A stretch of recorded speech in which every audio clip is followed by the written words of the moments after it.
Assalamu alaikum, fellow students. Welcome to Political Science lecture series by Learn Actually. Today's lecture is going to be about Allama Iqbal, and this lecture is going to be a bit different as compared to the others because the Iqbal's introduction, his works, his personality, and his philosophical and political works, his contribution to the political struggle for Pakistan, all are a subject in themselves, so to speak. So we'll be recording separate lectures for all these topics, and this one should be considered as lecture 0 instead of lecture 1 because this is an introduction to Iqbal's life, his early educational endeavors, and a general overview of his life. So this should be kept in mind that this lecture is very important because this will give us the necessary context that is required to understand the rest of his lectures. تو اب ہم شروع کرتے ہیں، اور مطلب ایک اور کوشش کی گئی ہے اس لیکچر میں کہ ہم بجائے اس کے کہ وہ پرانی جو گھسی پٹی معلومات ہیں اور جو بچہ بچہ جانتا ہے کہ اقبال سیالکوٹ میں پیدا ہوئے، مرے کالج میں آپ نے تعلیم حاصل کی، میر حسن جو ہیں ان کے استاد تھے، تو اس سے کچھ ہٹ کر بات کی جائے تاکہ ہمارے پاس کچھ ناولٹی آف آئیڈیاز بھی آئیں اور انفارمیشن ہمارے پاس کچھ ایسی ہو جو دوسرے فیلوز کے پاس نہیں ہے، so that we are able to distinguish ourselves from others, at least in terms of our presentation. اچھا جی، شروع کرتے ہیں. اقبال's father Noor Muhammad was a tailor by profession. تو میرا خیال ہے ہم میں سے بہت کم لوگ یہ جانتے ہوں گے کہ اقبال کے والد گرامی جن کا نام نور محمد تھا، ان کا پیشہ جو ہے وہ کیا تھا؟ ٹیلر کا تھا. In a study circle held regularly at his home, well-known Sufi classics were read, and this must have been Iqbal's first introduction to mysticism. تو ہم جانتے ہیں کہ اقبال کا تصوف کی طرف بہت زیادہ رجحان تھا، اور اس کی جو فاؤنڈیشنز لے کی گئی تھیں وہ اقبال کے اپنے گھر میں ہی تھیں، کیونکہ ان کے والد صاحب جو ہیں وہ ایک ریگولرلی اسٹڈی سرکل منعقد کرتے تھے. اسٹڈی سرکل سے مراد یہ ہے کہ کچھ دوست اکٹھے ہو کر بیٹھ گئے اور کسی کتاب کا مطالعہ کیا اور اس کے جو حاصلات ہیں وہ آپس میں ڈسکس کیے. تو اقبال کے گھر میں صوفی کلاسکس پڑھے جاتے تھے، جیسے کہ شیخ سعدی کی پرشین پوئٹری ہے، یا حافظ کی پرشین پوئٹری ہے، یا مولانا روم کی پرشین پوئٹری ہے، stuff like that. Iqbal fondly relates several anecdotes to show his views and attitudes were subtly but decisively influenced by his father's simple but deeply religious character. اب اقبال مطلب ہے اس کو بارہا discuss کرتے ہیں کہ ان کے والد کا ان کے اوپر بہت انفلوئنس تھا، اگرچہ وہ کوئی کوالیفائڈ نہیں تھے، بلکہ کوالیفائڈ کیا، وہ مطلب بالکل پڑھے لکھے بھی نہیں تھے. ان کے جو فرینڈز ہیں وہ انہیں ان لیٹرڈ فلاسفر کہتے تھے، یعنی ان پڑھ فلسفی. لیکن جو ان کے فادر کا کیریکٹر تھا، اس کا جو ریلیجس ایلیمنٹ تھا ان کے کیریکٹر کا، تو اقبال کہتے ہیں کہ اس کیریکٹر کا اقبال کی شخصیت کے پنپنے میں بہت زیادہ کردار تھا. Barely 1 year after joining the Quran school, Iqbal, now 5 years old, became a student of سید میر حسن.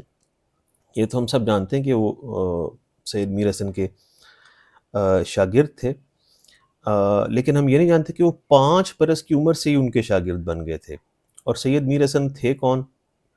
جنہیں ہم مولوی میر حسن کہتے ہیں. He was a distinguished scholar of religion and literature who headed a madrasa in the city. اور ان کا سیالکوٹ میں ایک مدرسہ تھا، اور وہ بہت ہی یعنی ہائیلی کوالیفائڈ ان کے استاذ تھے.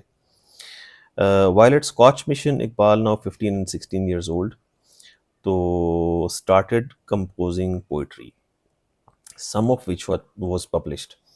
تو اب ہم نے اس کو ڈسکس نہیں کیا کہ 5 سے 15 سال کے درمیان کیا ہوا، لیکن اس دوران میں انہوں نے مولوی میر حسن سے یا سید میر حسن سے جو تعلیم حاصل کی، اور کچھ یعنی عربک، پرشین اور اردو تینوں زبانوں کا ان کا ذوق تھا، اور تینوں زبانوں کے وہ ماہر تھے جو سید میر حسن تھے.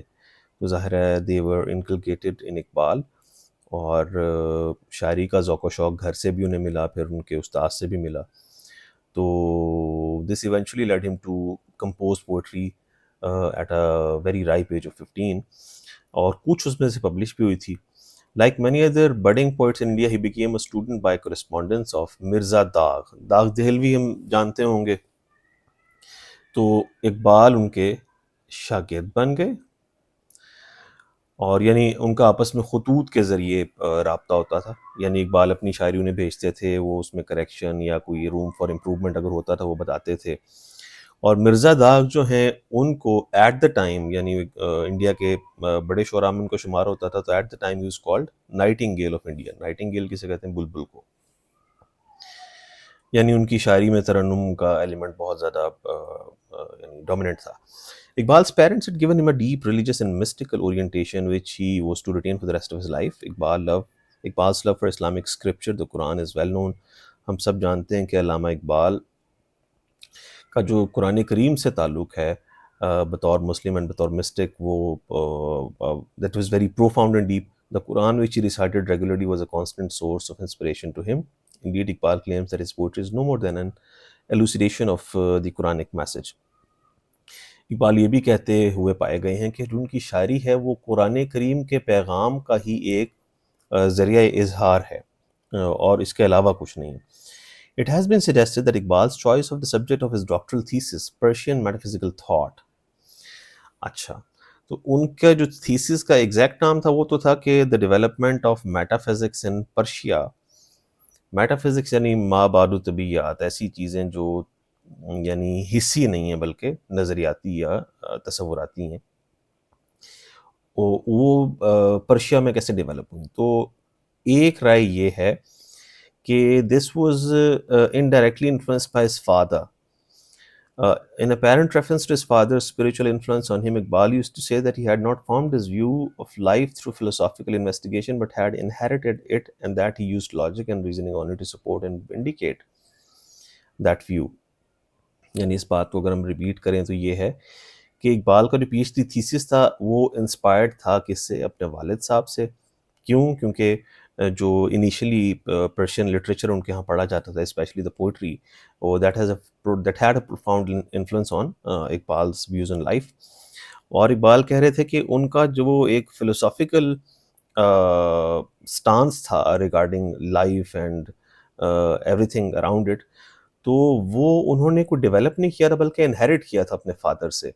اور جو پریزنٹیشن ہے اقبال کی وہ کہتے ہیں کہ وہ اوریجنل تھی، اور اس انہیریٹنس کو میں نے اپنی ریزننگ اور لاجک کے ذریعے لوگوں کے سامنے پیش کیا.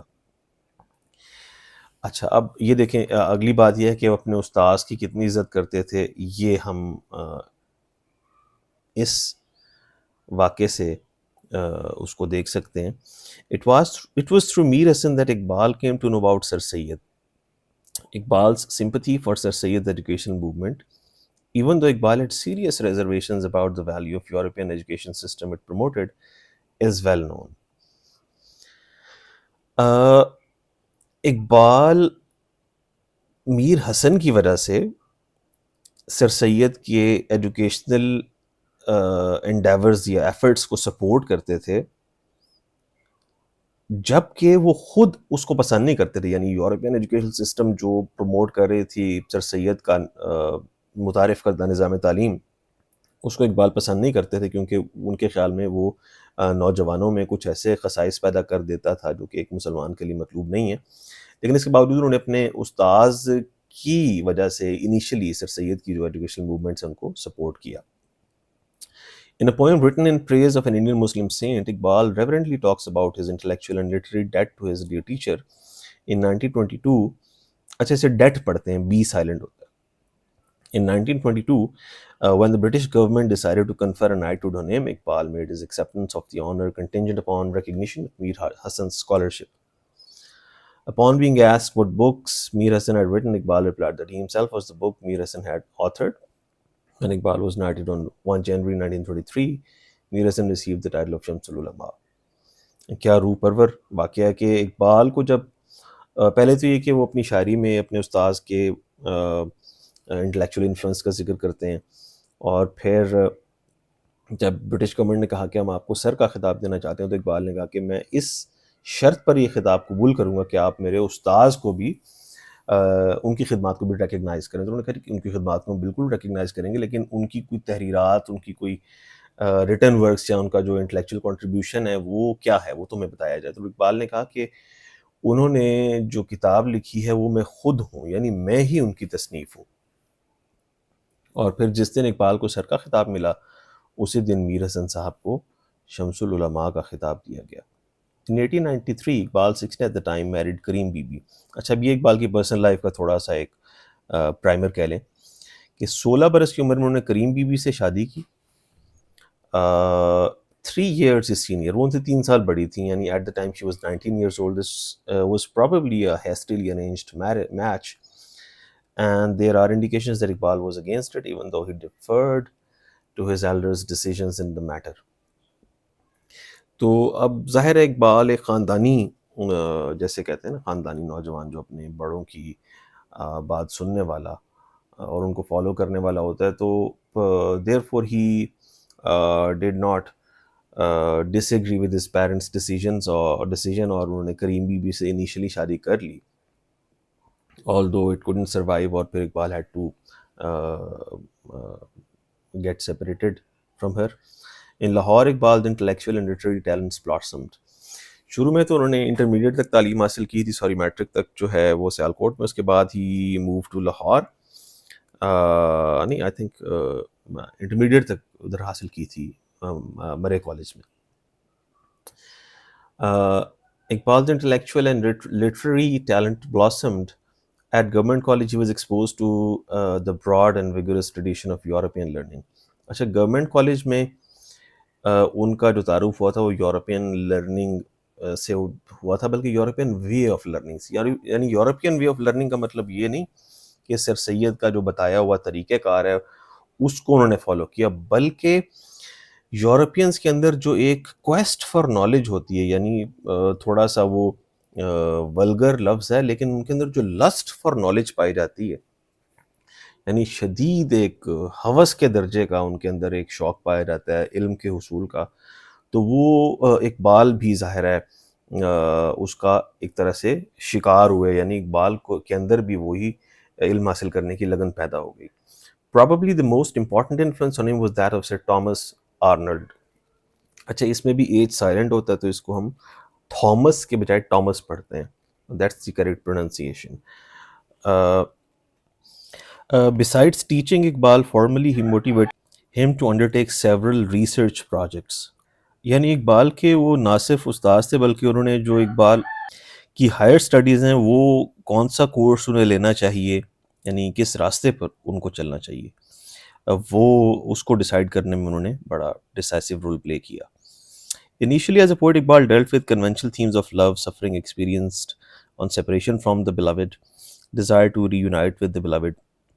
یعنی جو ہمارے پوئٹری کے ایک کیا کہتے ہیں کلاسیکل تھیمز ہوتے ہیں نا، کہ آپ اپنے محبوب سے جدا ہیں تو وہ جو تکلیف ہے آپ کی وہ، اور پھر اس سے یعنی محبوب کے وصال کی خواہش اور محبوب سے محبت کا اظہار، یہ 3 یعنی جنرل تھیمز ہوتے تھے ہمارے اردو پوئٹری کے. تو اقبال نے بھی اپنی شاعری کی ابتدا انہی تھیمز کو لے کر کی. لیکن 3 developments at this stage of his poetic career are significant. وہ کون کون سی ہیں؟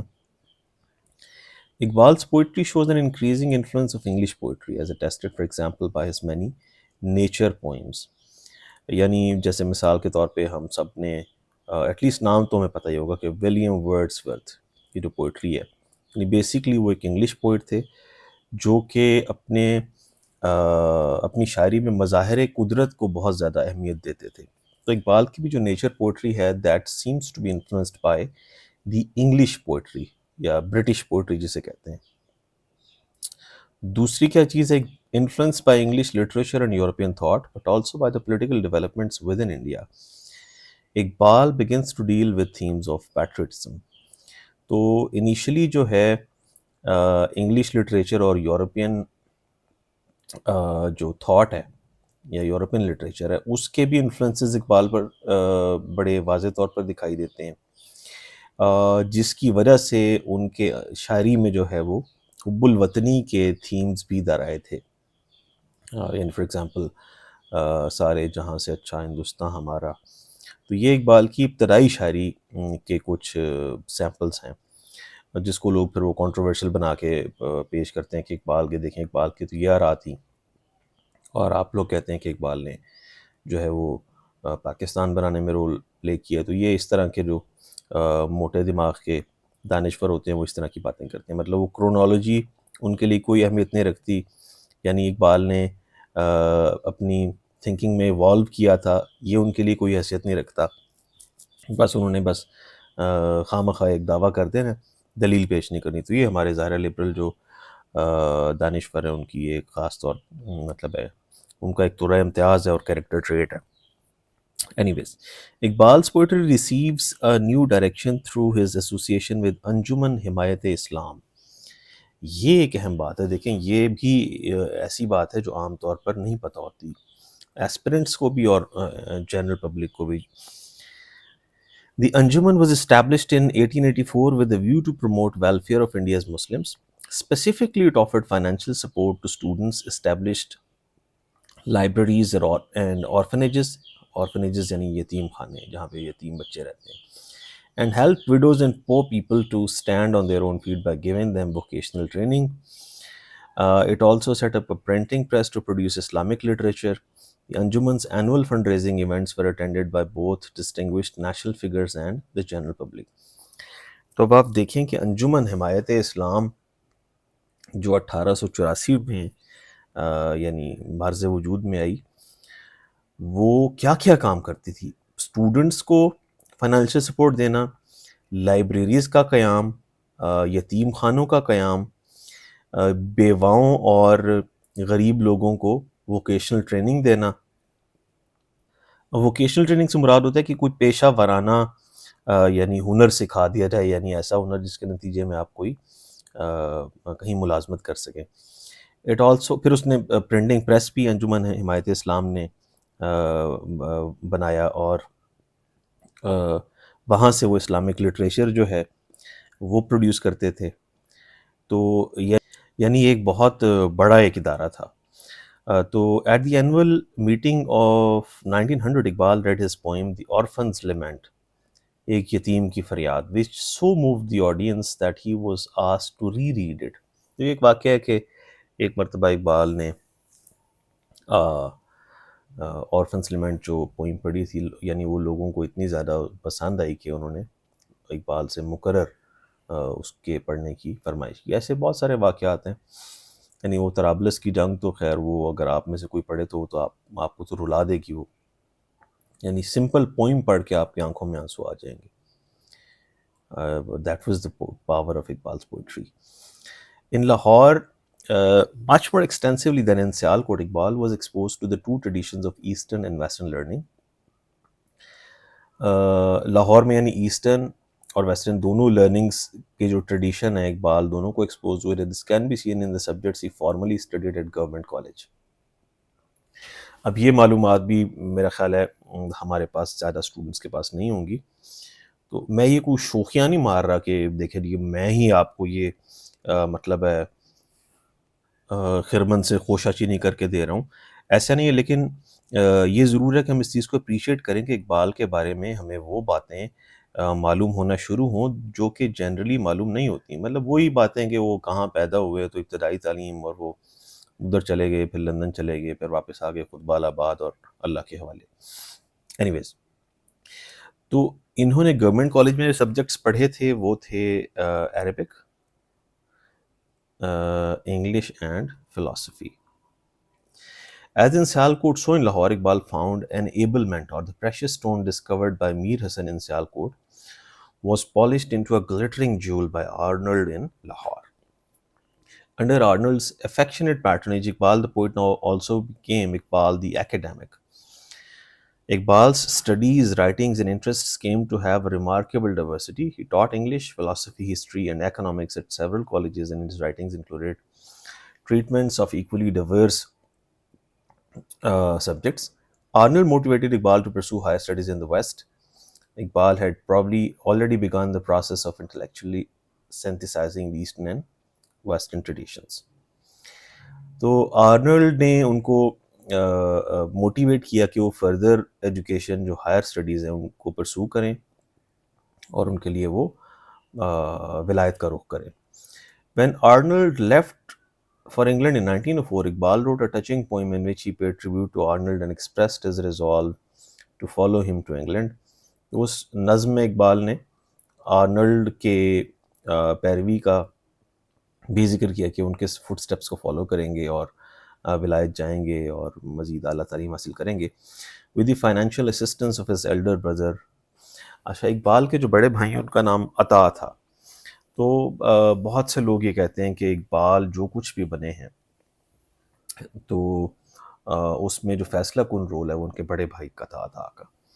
یعنی عطا واز دیٹ انسنگ ہیرو جن کا شاید ہم نام بھی نہیں جانتے آج، لیکن اقبال کو اقبال بنانے والے جو ہیں وہ عطا ہی تھے. یعنی ہر بڑے آدمی کا ایک استاد ضرور ہوتا ہے جو کہ عام طور پہ منظر عام پر نہیں آتا، لیکن جو ڈیسٹنی شیپ کرتا ہے وہ اپنے شاگرد کی، تو ان اے وے وہ گمنامی میں بھی امر ہو جاتا ہے جو استاذ ہے. Iqbal was able to realise his wish, یعنی فائنینشیل سپورٹ عطا بھائی نے دی اور وہ اعلیٰ تعلیم حاصل کرنے کے لیے ولایت جا پائے. اسی طرح کارل مارکس کے جو دوست ہیں فریڈرک اینگلس، یعنی کارل مارکس کو فائنینشیل سپورٹ ان کے دوست کی طرف سے ملی تھی جس کی وجہ سے وہ اتنا انٹلیکچوئل کنٹریبیوشن کر پائے تھے.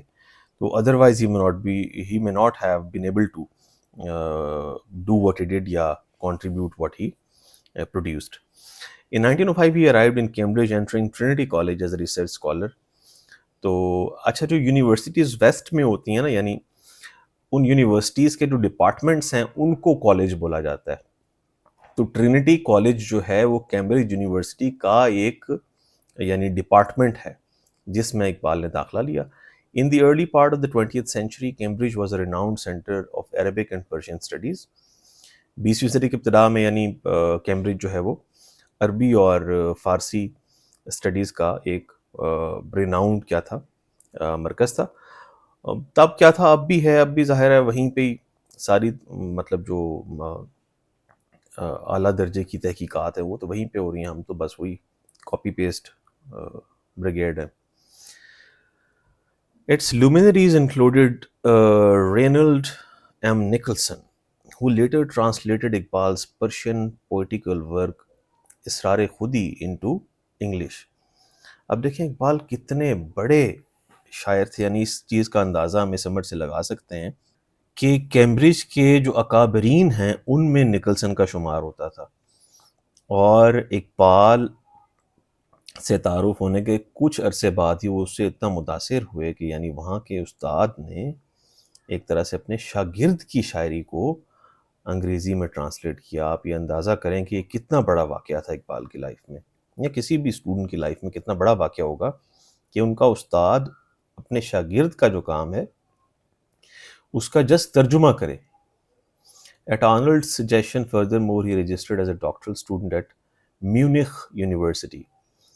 تو اردو میں ہم اس کو میونخ پڑھیں گے ورنہ میونچ بھی پڑھ سکتے ہیں. In June 1907, Iqbal obtained a BA from Cambridge. In November 1907, Munich University awarded him a PhD for his thesis on the development of metaphysics in Persia. اچھا، اب یہاں آپ غور فرمائیں کہ 1907 میں 1907 میں جون اقبال نے بی اے کی ڈگری حاصل کی کیمبرج یونیورسٹی سے،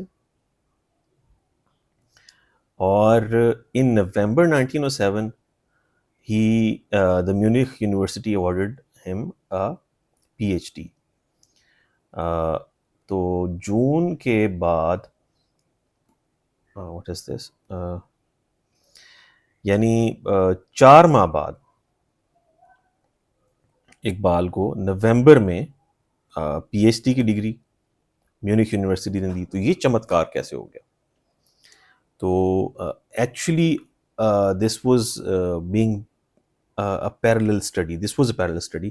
تو اس کو ہم آگے بھی چل کے دیکھتے ہیں کہ وہ کیسے ہوا. یعنی اقبال اتنے بڑے ایک اسکالر بھی تھے یعنی شاعر ہونے کے علاوہ کہ انہوں نے اتنے چھوٹے سے اسپین آف ٹائم میں بہت زیادہ اسٹڈیز کر لی تھیں. The European phase of Iqbal's life is notable for several reasons. During this period, Iqbal gave almost exclusive attention to his studies. یعنی جیسے شروع میں ہوتا ہے نا کہ بچوں کو کہا جاتا ہے کہ یار آپ بس انٹرمیڈیٹ کریں اور اس کے بعد انڈر گریجویٹ ڈگری کریں اور اس کے بعد آپ فائنینشلی اسٹیبل ہو جائیں اور دل لگا کر پڑھائی کریں. اس کے بعد the rest of the life is open to you. You may do whatever you want to. تو اقبال بھی بس اسی طرح سے تھے کہ اپنے بھائی کی چونکہ فائنینشیل سپورٹ تھی تو انہوں نے یہی یعنی بہترین جانا کہ وہ اس کو ضائع نہیں جانے دیں گے اپنے بھائی کی سپورٹ یا جو اپرچونیٹی انہیں ملی ہے. تو he gave exclusive attention to studies. Never before or after was he to lead such an intense academic life. نہ اس سے پہلے اور نہ ہی اس کے بعد اتنی انٹینس اکیڈیمک لائف اقبال نے گزاری. His devotion showed results. 3 degrees from 3 prestigious schools in 3 years was a remarkable feat by any standard. During his stay in Europe, Iqbal acquired a sound knowledge of the German language. From this period onwards, references to German writers and their thoughts became more frequent in his work. اچھا Europe میں جب ٹھہرے ہیں تو جیسے Goethe ایک شاعر تھے جرمن پوئٹ, مطلب ورلڈ ریناؤنڈ پوئٹ ہیں وہ. یعنی اگر ہم greatest works of 20th literature نکالیں تو اس میں گوئٹے کا نام ضرور آئے گا. From this period onwards, references to German writers and their thought became more frequent in his work. تو جرمن انفلوئنسز ان کی شاعری میں نظر آنا شروع ہو گیا. And begins to see himself playing in India a role similar to that played in Germany by Goethe. اچھا یہ گوئٹے ان کو ہم پڑھیں گے یعنی گوئٹ اے یعنی ایچ کو اگر ہم یہاں سائلنٹ کر دیں تو آپ یہ دیکھیے کہ یہ گوئٹے بن جاتا ہے. whom he greatly admired. The influence of German thought and literature there seems to have served as counterweight to that of English.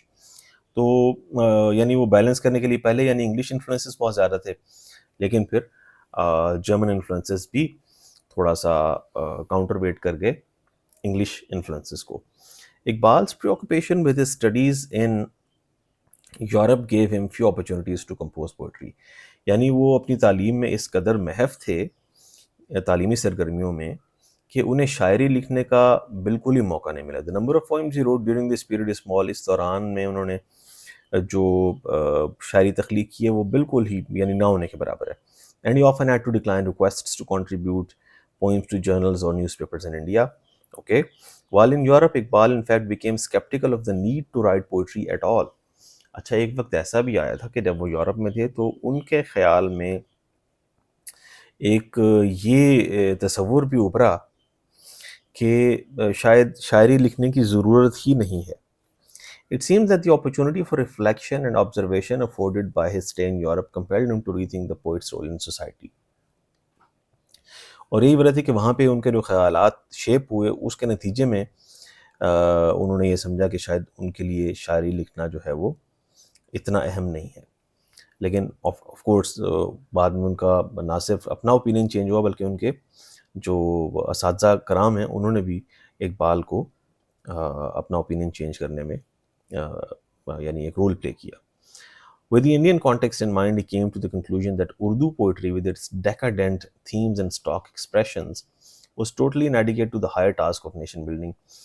پھر انہیں لگا کہ جو اردو شاعری ہے نا وہ اس کی کچھ لمیٹیشنز ہیں یعنی اردو لینگویج کی اور جس کی وجہ سے شاید وہ مطلب اس کے تھیمز اتنے وائڈ نہ ہو سکیں جتنے کہ پرشین پوئٹری کے ہوتے ہیں. تو that was Iqbal's opinion of Urdu language as compared to the Persian.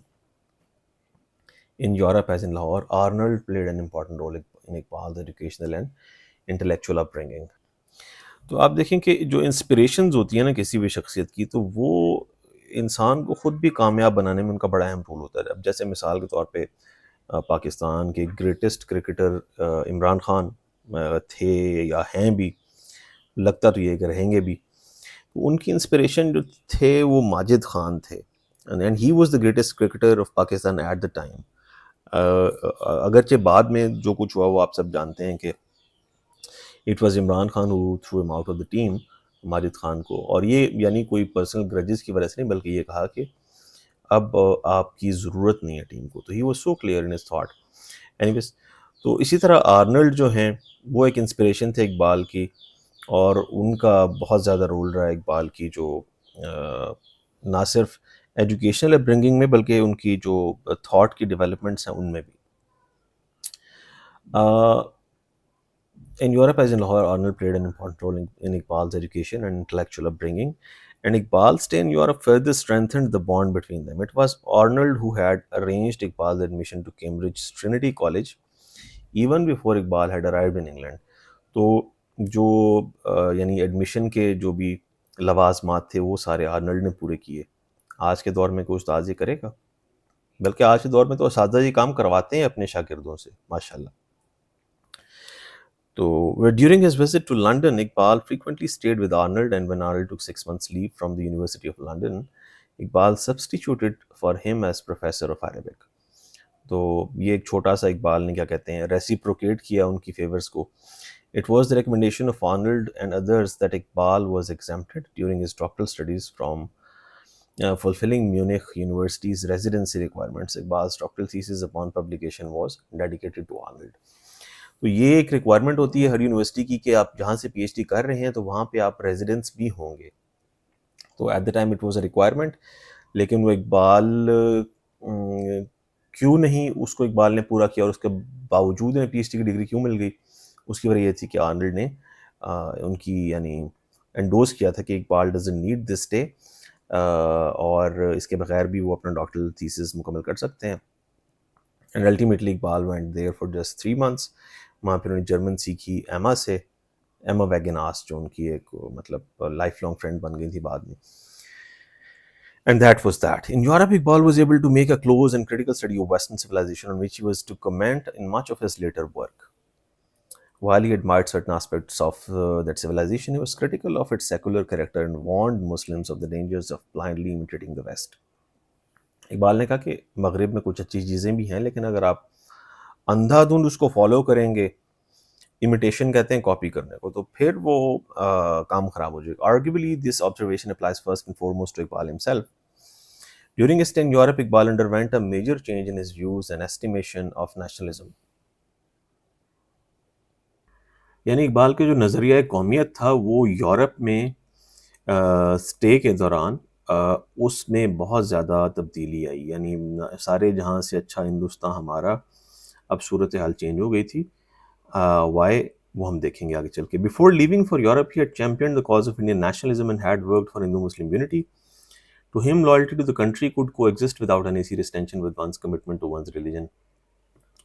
اس وقت اقبال یہ سمجھتے تھے کہ اگر آپ اپنے ملک کے ساتھ لائل ہیں، حب الوطنی اگر آپ کے اندر موجود ہے تو کوئی مسئلہ نہیں. حب الوطن ہونے کے باوجود آپ اپنے دین کے ساتھ اپنی جو کمٹمنٹس ہیں وہ پورا کر سکتے ہیں. یہ اقبال کا اس وقت خیال تھا جو کہ بعد میں چینج ہوا کانسیکوینٹلی. لیکن اس خیال کے تحت he wrote poems in which he extolled Indian nationalism، اور تب اس کی یعنی جو انڈین نیشنلزم کی ایک اقبال کے ہاں تصویر پائی جاتی تھی وہ ان کی شاعری میں ریفلیکٹ ہوئی. In Europe, Iqbal witnessed at first hand the deep discord that jingoistic nationalism had caused among the major European powers, and that several years later was to climax in World War I.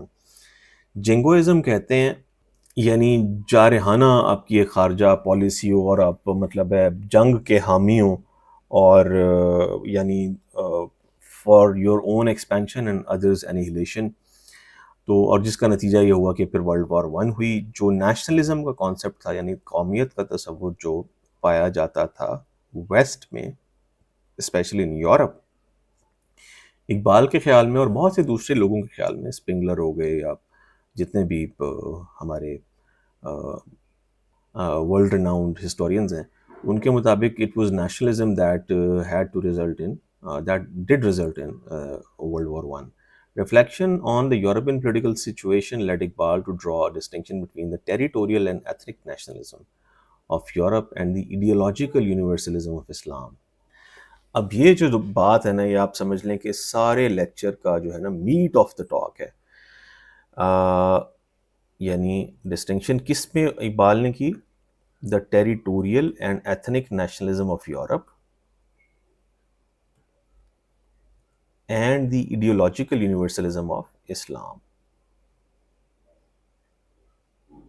یعنی یورپ کس کو قوم کہتا ہے کہ جو ایک خاص خطے میں رہتی ہو اور وہ ایک خاص نسل سے ان کا تعلق ہو، یعنی نسل پرستی اور جو علاقائی ایک باؤنڈریز ہیں، یورپ کے نزدیک وہ ڈیفینیشن تھی کسی بھی قوم کی. اور جبکہ اسلام کا جو نظریاتی یونیورسلزم یعنی آفاقیت ہے، یعنی اسلام کے نظریے میں وہ کیا ہے، وہ یہ ہے کہ مسلمان دنیا میں جہاں کہیں بھی رہ رہے ہیں وہ ایک قوم ہے، یعنی ان کو کوئی بارڈر علیحدہ نہیں کر سکتا، وہ کسی خاص کوئی ڈسینٹ ہے ان کی، اس کے وہ بھی ان کو الگ نہیں کر سکتے. یعنی مسلمان ایک جسم کی طرح ہیں جس میں جو ساری دنیا میں پھیلے ہوئے ہیں. And he eventually rejected the former in favour of the latter. یعنی انہوں نے، ظاہرہ اقبال نے ٹیریٹوریل اور ایتھنک نیشنلزم کو ریجیکٹ کیا اور ایڈیولوجیکل یونیورسلزم آف اسلام کو قبول کیا. This transformation in Iqbal's thought was to have far reaching consequences for his poetry and thought.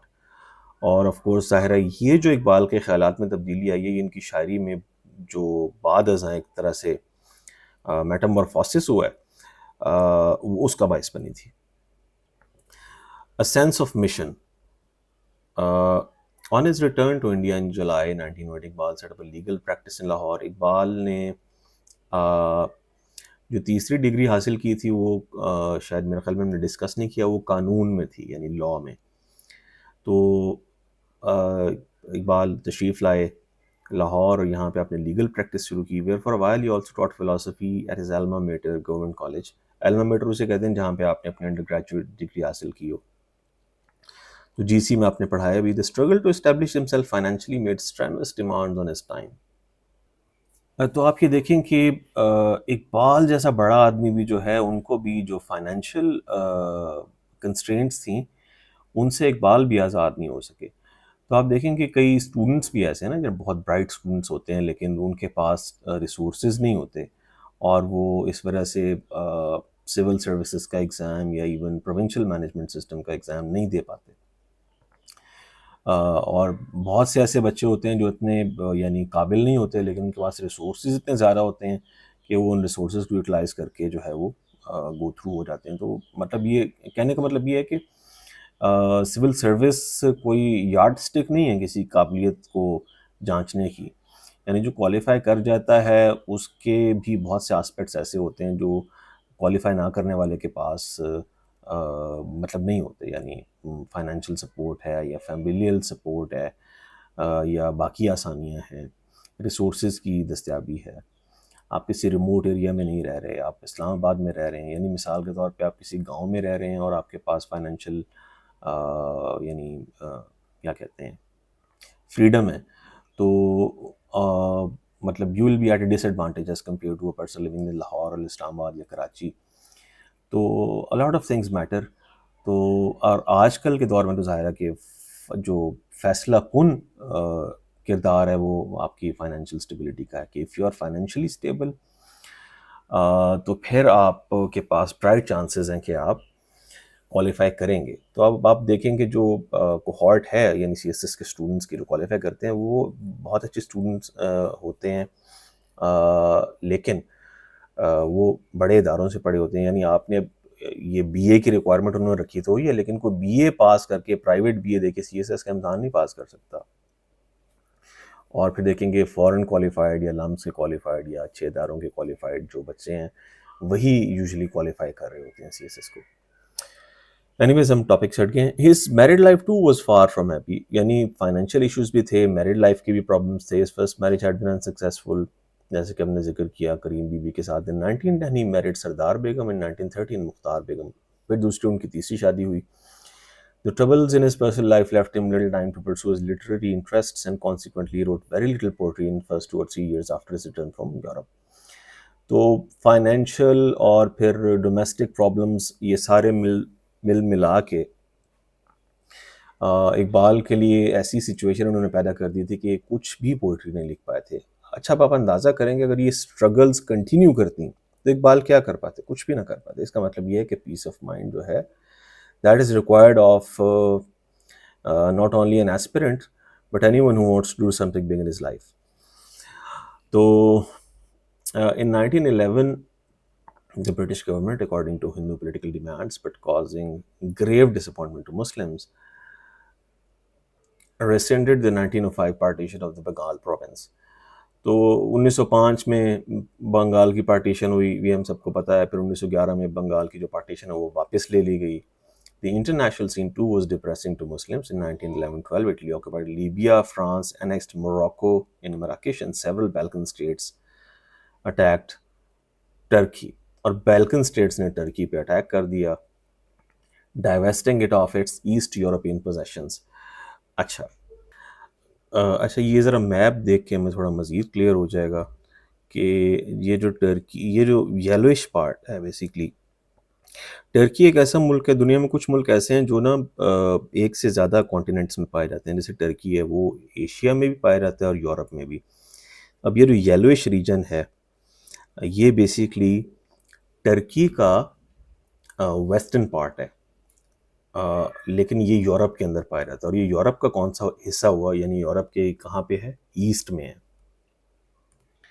یعنی یورپ کا یہ لیفٹ بن رہا ہے، یہ جو یلو پارٹ ہے تو اس کو ہم کہیں سوری ٹرکی کا لیفٹ ہے، یعنی ویسٹرن ٹرکی ہے. لیکن یورپ چونکہ یہ والا علاقہ ہے، یہ والا دس از آل یورپ، تو یورپ کا جو رائٹ سائڈ ہے، یعنی یورپ کی رائٹ سائڈ وہ بیسکلی وہ ٹرکی کی لیفٹ سائڈ بن رہی ہے. تو this is the eastern European part of Turkey.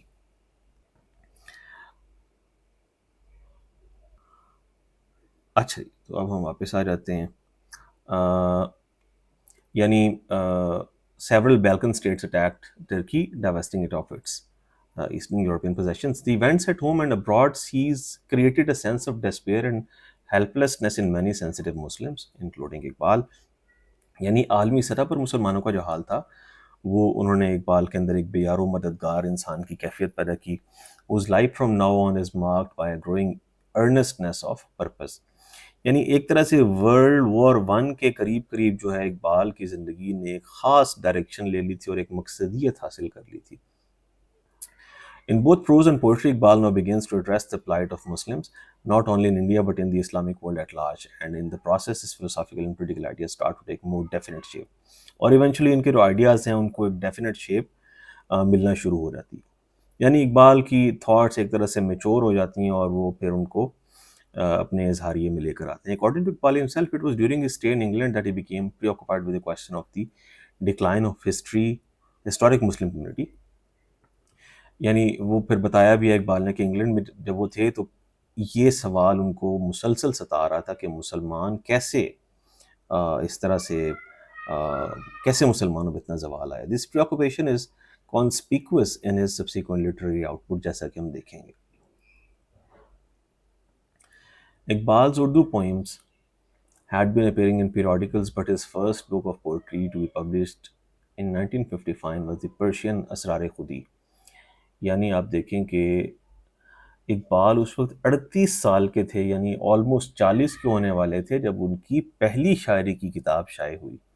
یہاں پہ تو ماشاءاللہ 15 سال کی عمر میں تہذیب حافی پیدا ہو جاتے ہیں اور 18 سال کی عمر میں علی زریون پیدا ہو جاتے ہیں، خود جو ہے وہ ماں کی گود میں شاعری شروع کر دیتے ہیں. عجیب یعنی مذاق ہو رہا ہے.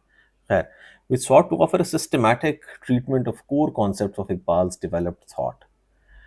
اور اچھا اسرار خودی جو ہے یہ ایک اپنے آپ میں ایک کیس اسٹڈی ہے کہ اقبال کی جو تھاٹس کی ڈیولپمنٹ ہیں یہ اس کی ایک سسٹمیٹک ٹریٹمنٹ تھی.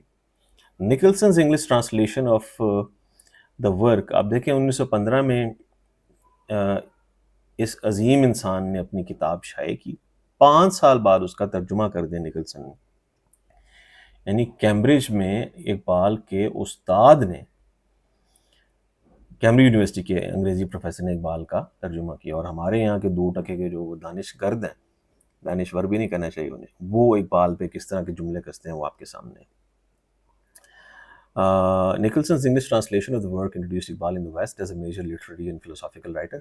پھر ویسٹ نے بھی اقبال کو اکنالج کیا کہ وہ ایک لٹریری اور فلوسافیکل رائٹر ہیں جب اسرار خودی کی انگلش ٹرانسلیشن ہوئی. Reviewing the English version, Herbert Reed compared Iqbal to the famous American poet Walt Whitman. یہ ہربرٹ ریڈ صاحب کا جو یہ جملہ ہے، مطلب میں تو اس سے پرسنلی نہیں اتفاق کرتا، کیونکہ والٹ وٹمن جو ہے وہ ایملی ڈکنسن ایک امریکن پوئٹس ہیں، ان کو کہا جا سکتا ہے کہ وہ دوسرے درجے کی شاعر ہیں، لیکن یہ تو تیسرے درجے کا شاعر تھا والٹ وٹمن جو ہے. تو اقبال سے کمپیئر کرنا جو ہے وہ اقبال کی اس سے بڑی توہین تو نہیں ہو سکتی میرا خیال ہے. لیکن جب یہ کمپیریزن ہوا ہے تو ایٹ دا ٹائم اقبال کی جو پوئٹری تھی اس کا ایک پارٹ ٹرانسلیٹ ہوا تھا انگلش میں. تو اب اگر اس کانٹیکسٹ میں ہم دیکھیں تو ریڈ کی بات جو ہے وہ اتنی ریجیکٹ کی جانے والی نہیں ہے جتنی میں نے کچھ جملوں پہلے کی ہے. تو یعنی دیکھیں چیزیں جب تک کانٹیکسٹ میں رکھ کے ہم نہ سمجھیں گے یا ان کو انالائز نہیں کریں گے تو اس طرح کی سویپنگ اسٹیٹمنٹس وجود میں آتی ہیں. تو in it scope and appeal Asrar Khudi addresses the worldwide Muslim community. Several other Persian and Urdu collections of poetry followed. Of course, becoming heavily engaged on the intellectual, educational and social fronts, Iqbal gave public talks and academic lectures.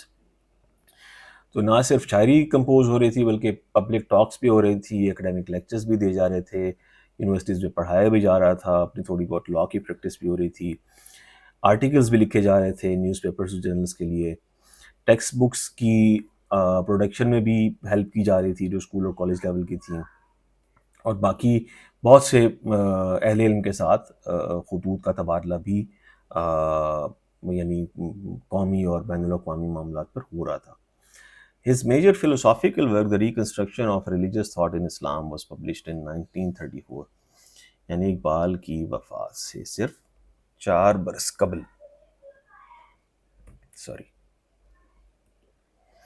He was invited to give the Rhodes Lecture in 1934, but ill health prevented him from traveling to England. Iqbal's concern for the uplift and well-being of the Ummah is evident from his active involvement in several global Islamic causes. اچھا اب یعنی یہ ساری باتیں یعنی 3-4 pointers ہیں، یہ ہمیں یاد ہونے چاہیے زبانی. یعنی مسلم امت کو، یعنی اقبال کا جو نیشنلزم کا کانسیپٹ ہے نا، یہ سارے جہاں سے اچھا ہندوستان ہمارا، یہ اس پہ انہیں معافی دے دینی چاہیے. ایک تو یہ کہ انہوں نے یہ اپنی بالکل شروع کی شاعری میں یہ بات کی ہے. دوسرا یہ کہ اقبال جو ہیں، اب اگر بوسنیا میں مسلمانوں کے ساتھ اس زمانے میں ظلم ہو رہا ہے، یا افغانستان میں ظلم ہو رہا ہے، یا فلسطین میں ظلم ہو رہا ہے، تو اقبال تو اگر وہ نیشنلسٹ تھے تو انہیں تو انڈیا کے مسلمانوں کی فکر ہونی چاہیے تھی، لیکن ایسا نہیں تھا. انہیں افغانستان کی الگ سے فکر تھی، زائرنزم انفلوئنس کی الگ سے فکر تھی، ہندوستان کی الگ سے فکر تھی، یعنی ساری دنیا کے مسلمان ان کے دل میں بستے تھے. پہلا پوائنٹ کیا، when the adventurer بادشاہ سکاؤ captured Kabul in January 1929, ousting the ruler Aman Ullah Khan, Iqbal appealed to the Muslims of India to support the Afghan General Nadir Shah's campaign to defeat بادشاہ سکاؤ. یہ پہلی بات ہے. یعنی کابل میں ایک اپرائزنگ ہوئی تو اقبال نے نادر شاہ کی سپورٹ کی ریکویسٹ کی. 1929 میں ہی September, Iqbal presided over a large public gathering held to protest the growing Zionist influence and the British patronage in Palestine. In his speech, he declared that Muslims would no trust in the investigative commission that Britain had intended to send to Palestine. تو یہاں فلسطینیوں کا درد اقبال کو ستا رہا ہے. 1931 he represented the Muslims of India at a meeting of the World Islamic Congress held in Palestine. اور 1931 میں انہوں نے پھر اس فلسطین جا کر مسلمز آف انڈیا کو ریپرزینٹ کیا. 31 اور 32 میں again representing India's Muslims, Iqbal participated in the London Round Table conferences held to decide India's political future. پر 31-32 میں ہمیں پتہ ہے کہ وہ گول میں اس کانفرنس میں تشریف لے کے گئے. 1933 میں کیا کیا، Iqbal and two of his friends traveled to Afghanistan at the invitation of Nadir Shah, who wished to consult them about Afghanistan's educational system. تو آپ دیکھیں گے ساری دنیا کے ساتھ اقبال انگیج تھے، جہاں جہاں پہ مسلمان تھے وہ سب کے بارے میں کنسرن تھے. تو اقبال کو اب جو نیشنلسٹ کہتا ہے وہ اس کا مطلب ہے وہ اس کے دماغ کا علاج تو میرا خیال ہے کوئی نیورو فزیشین بھی نہیں کر سکتا، سرجن ہی کر سکے شاید دماغ باہر نکال کے. In practice, of course, most of Iqbal's political activities were confined to India. Political activities عملاً تو انڈیا تک ہی کنفائن تھی، ظاہر ہے وہ مطلب جہاں پہ رہتے تھے وہیں پہ ہی ہوں گی نا، یہ but it goes without saying, no brainer ہے یہ بات. In 1926 he was elected a member of the Punjab Legislative Council, a position he retained until 1930. When the activities of militant Hindu proselytizing movements like Shuddhi and Sangathan led to Hindu Muslim riots. اچھا اب ہندو مسلم rights کیوں ہوئے تھے؟ شدھی اور سنگتن جو ہندو movements تھیں، militant movements تھیں، یہ تو انہوں نے مسلمانوں پہ وار کرنا شروع کیے، قتل عام کرنا شروع کیا. تو اقبال نے اس کے رپلائی میں کیا کیا؟ Iqbal urged Muslims to follow the example of India's Hindus community. انہوں نے کہا جی جو ہندو کمیونٹی کر رہی ہے وہی آپ کریں. کیا؟ rely on themselves for their communal survival and progress، کی اپنے آپ پر بھروسہ کریں اپنے سروائیول کے لیے بھی اور اپنی ترقی کے لیے بھی. Formerly a supporter of the cause of Hindu Muslim unity, Iqbal eventually became doubtful of the viability of this project, concluding that the Muslims of India must maintain their distinct religious and cultural entity. He also spoke of the need for a separate electorate system for Hindus and Muslims in India. Of course یہ تو خیر سب کو ہی پتہ ہے بات، تو میرا خیال ہے یہ نہیں ہونی چاہیے تھی ہمارے لیکچر میں. اینی ویز کوئی بات نہیں. In December 1930, at the annual meeting of All India Muslim League held at Allahabad, he delivered his famous presidential address in which he proposed the creation of a separate homeland, at least for the Muslims of north-western India. اچھا اب یہ دیکھیں، یہ بڑی prophetic Iqbal کی یہ پیشین گوئی تھی. یعنی اقبال نے جو جو علاقے بتائے ایگزیکٹلی وہی علاقے مل کر پاکستان بنا. یعنی نارتھ ویسٹ، یعنی سب کانٹیننٹ کا جو نارتھ ویسٹ ہے وہ ہمارا پاکستان ہے، یعنی انڈیا کے ہم نارتھ میں ہیں، نارتھ اور ویسٹ میں. Although he did not live to see the creation of Pakistan in 1947, Iqbal is revered as its spiritual father and its national poet. لیکن ظاہر ہے ہمارے نہ صرف اسپریچول فادر سمجھے جاتے ہیں اقبال، بلکہ وہ ہمارے قومی شاعر بھی مانے جاتے ہیں وداؤٹ اینی کنٹسٹیشن ایٹ آل. تو دس واز اور انٹروڈکٹری لیکچر آن اقبال. اس کو لیکچر 0 کہیں گے ہم، آئی ریپیٹ. اور اس کے بعد تھوڑا سا جو اگلا لیکچر ہے وہ اقبال کی پرسنالٹی پہ ہوگا. پھر I think there should be a lecture on Iqbal's political works, ان کو ون بائی ون ہم دیکھیں گے. ایک لیکچر اقبال کی ریکنسٹرکشن پہ بھی ہونا چاہیے آئی تھنک. دیکھیں اقبال کی پوئٹری اور جو پروز ہے اس کی تھاٹس کی کور کو جب ہم پکڑ لیں گے تو کوئی بھی کوشچن ہم سے پوچھ لے، چاہے وہ سی ایس ایس فلاسفی ہے، چاہے C S S political science ہے، یا پاکستان اسٹڈیز ہے، یا کرنٹ افیئرز میں کوئی کوشچن ہے، یا پی ایم ایس فلاسفی ہے، P M S political science, یعنی پھر ہم ایک طرح سے آل راؤنڈر بن جائیں گے as far as Iqbal is concern. یعنی ہم نے کور تھیمز ان کے دیکھنے ہیں پوئٹری کے، ان کی پروز کے، اور ادھر سے پوائنٹرز نکال کے ہم ریکوائرڈ جگہ پر فٹ کر دیں گے یوزنگ آر کیا کہتے ہیں جی، ریزننگ یا ایبیلٹی، کیا ہوتی ہے جی وہ، انگریزی میری ذرا کمزور ہے، انالیٹیکل اسکلس. تو this was it for the lecture 0 of Iqbal. امید ہے آپ کو یہ لیکچر سمجھ آ گیا ہوگا، but still if there are any questions تو آپ کمنٹس میں پوچھ سکتے ہیں. اور see you in the next lecture. Take care. اللہ حافظ.